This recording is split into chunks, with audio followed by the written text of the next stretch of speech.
Welcome to 4 sides TV. మాజీ ప్రధాని ఇందిరాగాంధీ హంతకుల్లో ఒకరైన బియన్ సింగ్ కుమారుడు సరబ్జీత్ సింగ్ కల్సా లోక్సభ ఎన్నికల్లో పోటీ చేయనున్నారు.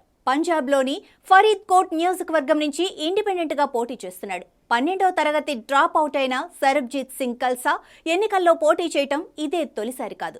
గతంలోనూ పలుమార్లు ఎన్నికల్లో పోటీ చేసి ఓటమి పాలయ్యాడు.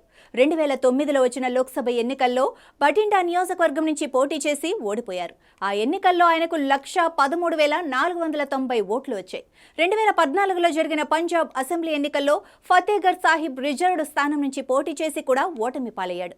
ఇక 2019లో బహుజన్ సమాజ్ పార్టీ అభ్యర్థిగా పోటీ చేశాడు.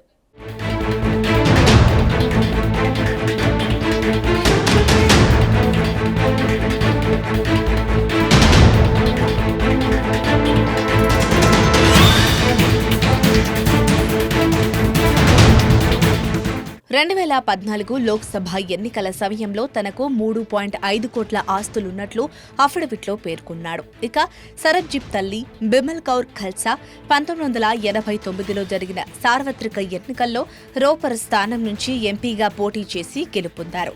అదే ఎన్నికల్లో ఆయన తాత సుచా సింగ్ కూడా బఠిండా నుంచే పోటీ చేసి ఎంపీగా విజయం దక్కించుకున్నాడు.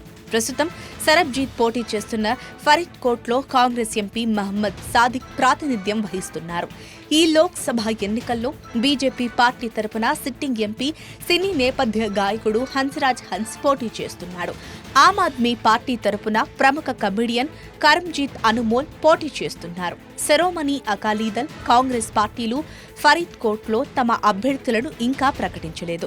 1984 అక్టోబర్ 31న అప్పటి ప్రధాని ఇందిరాగాంధీని ఆమె అంగరక్షకులు బియాంత్ సింగ్, సత్వంత్ సింగ్ ఆమె నివాసంలో తుపాకులతో కాల్చడంతో ఆమె ప్రాణాలు కోల్పోయారు.